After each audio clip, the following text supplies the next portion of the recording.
c'est un très bon exemple, parce que c'est exactement l'histoire de la croissance verte. On va continuer à faire de plus en plus de voitures, mais elles seront électriques. Sauf que pour faire les batteries en question, il faut des terres rares qui sont effectivement, tout ce que j'ai à dire sur les terres rares. Et ça, silence radio là-dessus, le lithium ne sont pas des ressources illimitées, bien évidemment. Donc voilà. Donc, non, je ne dis pas qu'il ne faut pas de voitures électriques. Il faut continuer à développer la recherche pour que les batteries durent longtemps, qu'elles soient recyclables, tout ce qu'on veut. Mais il faut surtout nous désintoxiquer à l'utilisation systématique de la voiture pour un oui, pour un non. C'est ça qu'il faut faire d'abord. Il faut réduire. Il faut réduire. Parce que sinon, eh bien, on est dans une impasse. Et la croissance verte, c'est ça. Hein. C'est un truc qui a été inventé par les capitalistes. Je vous fais un truc très simple. Hein. Je donne tous les rapports là-dedans. C'était un petit peu comme l'agriculture raisonnée qui avait été lancée par les producteurs de produits chimiques. Bon, finalement, ça s'est arrêté à un moment parce que tout le monde disait que c'était pipeau. La croissance verte, c'est pareil. Vous savez, tous ceux qui font du greenwashing, ils disent on va s'arranger pour payer, ça sera mieux qu'avant, tout le monde fait du greenwashing. Voilà. Non, la croissance verte, c'est ça. C'est exactement ce que vous dites. Si c'est remplacer et produire de plus en plus de voitures pour qu'elles soient électriques, on va dans l'impasse. Ça va justifier d'ailleurs en France le maintien des centrales nucléaires et ça va l'encourager dans d'autres pays, avec tous les problèmes qu'on a avec l'énergie nucléaire et les déchets que produit cette énergie nucléaire et les risques que fait courir cette énergie nucléaire dans un monde très déstabilisé au passage. Donc voilà.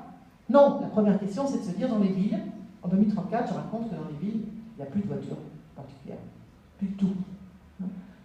Tout ce qui a été encouragé, c'est les transports doux, évidemment, les transports collectifs et les transports doux. C'est pas qu'il n'y a plus de voitures, mais et pour les gens en 2034, vous savez, c'est comme un centre-ville qui est devenu piétonnier, vous avez pris l'habitude de marcher, c'est un jour on vous dit on met des voitures, c'est pareil, en 2034, tout le monde rigole à penser que Paris s'asphyxiait il y a 20 ans par les voitures. Mais, bon. Alors les voitures, il y en a, mais encore une fois, elles sont partagées, on les loue, on se les prête, etc. Il y a tout un système de voitures partagées quand on veut faire. Sinon, quand on veut aller quelque part assez loin en province, on prend le train, évidemment, parce que, fort heureusement, en 2034, la SNCF a renoué avec cet arrêt service public, et on a réouvert toutes les petites lignes qu'on a fermées pour mettre des cars et des bus Macron sur les avenues, les routes, magnifique, n'est-ce pas? Tout à contre-courant de l'histoire. Et ces petites lignes marchent très bien, évidemment. On a développé dans les campagnes, parce qu'il faut faire une différence entre les villes et les campagnes. Je suis souvent abordé, enfin, c'est normal, hein, il y a beaucoup de problèmes de transport en commun dans les campagnes. Je dis aussi que moi-même étant né à la campagne, et moi, le village où je suis né, dans le Poitou-Charentes, les gens en conviennent, quand je le dis publiquement dans une réunion, excusez-moi, mais on va acheter une baguette de pain à 1 kilomètre avec les voitures, hein, en campagne. Donc il y a aussi ça. Donc il va falloir revenir au vélo, et voilà.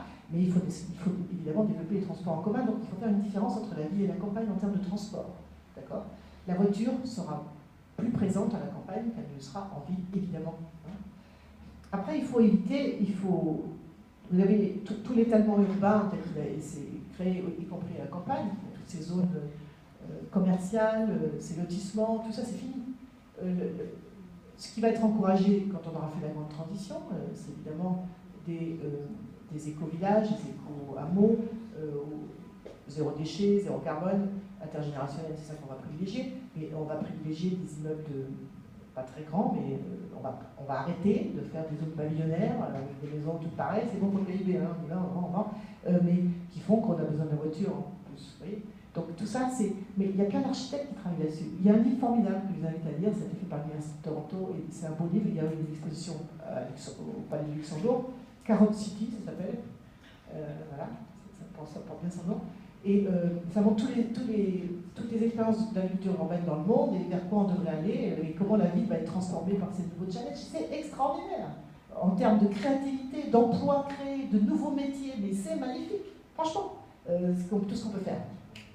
Carotte City, carotte comme une carotte. Donc c'était une exposition qui a eu lieu au Sénat d'ailleurs, au Palais du Luxembourg, elle est circulée partout, y compris à Lyon pour ce qui est de la France, partout dans le monde, et c'est un livre avec un gros livre, un beau livre, montrant toutes les expériences. J'en parle dans mon livre, ce livre Carotte City. Moi j'ai interviewé les auteurs, qui sont des urbanistes spécialisés voilà, et qui racontent la ville de demain. Mais la ville de demain, elle est magnifique par rapport à ce qu'on vit aujourd'hui, avec l'air pollué, avec les voitures, le bruit.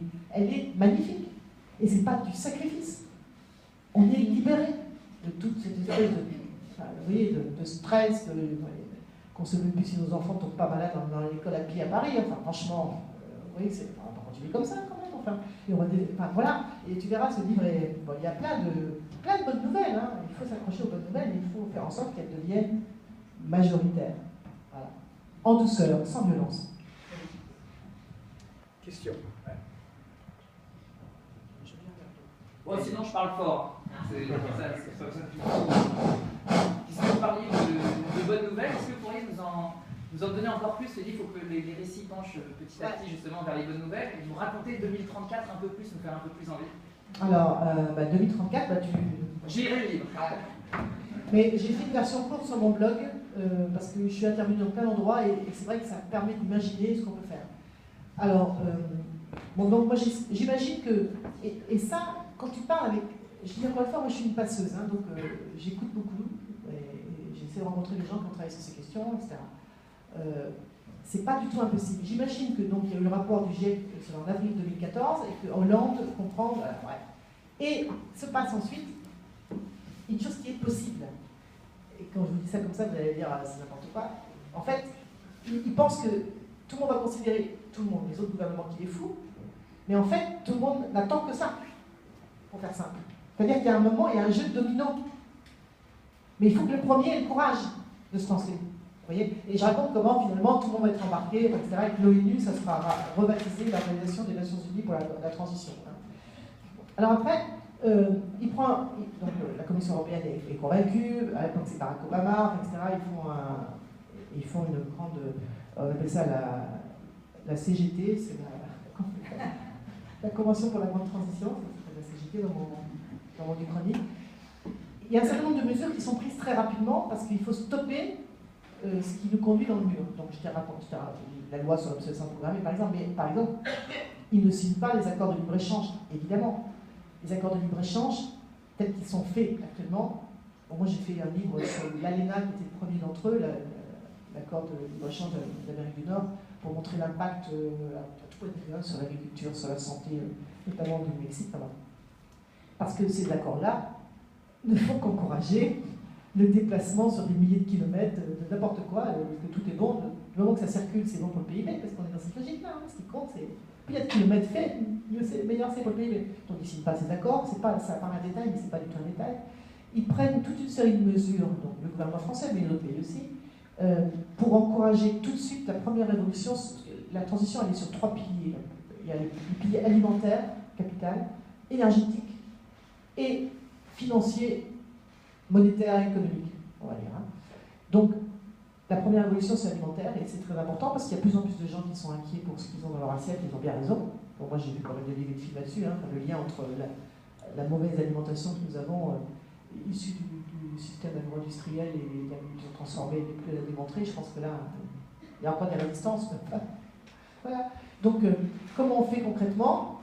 C'est toute une série de mesures hein, qui va faire que, actuellement, par exemple, on a 9 milliards de subventions agricoles qui viennent de la Commission européenne uniquement pour l'agriculture française, qui encouragent les comportements délictueux. C'est-à-dire que moi, je connais plein d'agriculteurs qui me disent nous, on voudrait bien changer, mais il faut que les incitations elles aillent dans le bon sens.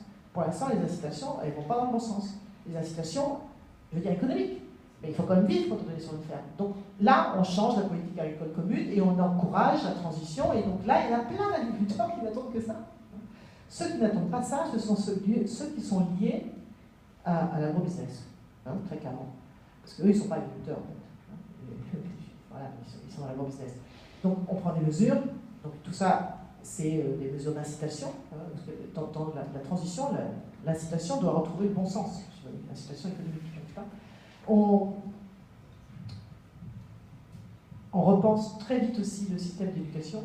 Et puis, au niveau européen, parce que là, je vois qu'il faut... Enfin, tu verras tout ça, la Banque européenne, la banque, ça c'est des propositions qu'a fait la Fondation Nicolas Hulot, très bien documentée, qui est reprise actuellement par le pacte climat-énergie avec Jean-Joseph, vous avez pu entendre parler de ça, et Pierre Laroutourou.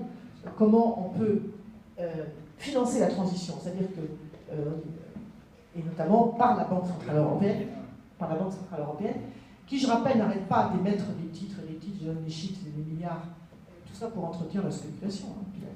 L'argent, c'est pas un problème, l'argent il est là. Et on retrouve un dispositif où la Banque Centrale Européenne prête à taux zéro aux États pour pouvoir faire, comme on a fait au 19e siècle et au 20e siècle, pour financer les grandes infrastructures de notre pays, eh bien, financer les infrastructures de la post-croissance, la transition énergétique, la transformation de l'économie, etc. Donc tout ça, si tu veux, le problème c'est politique maintenant aujourd'hui. Parce que, encore une fois, moi je ne suis plus passeuse, on sait très bien comment s'y prendre. Si la volonté est là, eh bien on transforme et on transforme rapidement l'économie. Voilà. Donc je vais vite parce que je vois que... Oui. Pour essayer d'éclairer le hiatus entre ces deux mots, croissance et développement, je me demande si la référence au biomimétisme ne serait pas intéressante. Je ne sais pas si vous connaissez le livre de Gauthier Chapelle, Le vivant comme modèle, un des livres sur le biomimétisme, c'était un peu le représentant. Et ça éclaire en particulier la métaphore que vous utilisez à propos du hamster ou de n'importe quel truc vivant. Ouais. Les embryologues vous direz que, ou embryologistes vous direz que un ovule fécondé, chez un humain comme chez n'importe quel être vivant, il se développe très très vite au début. Ouais. Si la croissance de l'embryon, la croissance de l'embryon, c'est à peu près de l'heure 0, de l'heure 1 à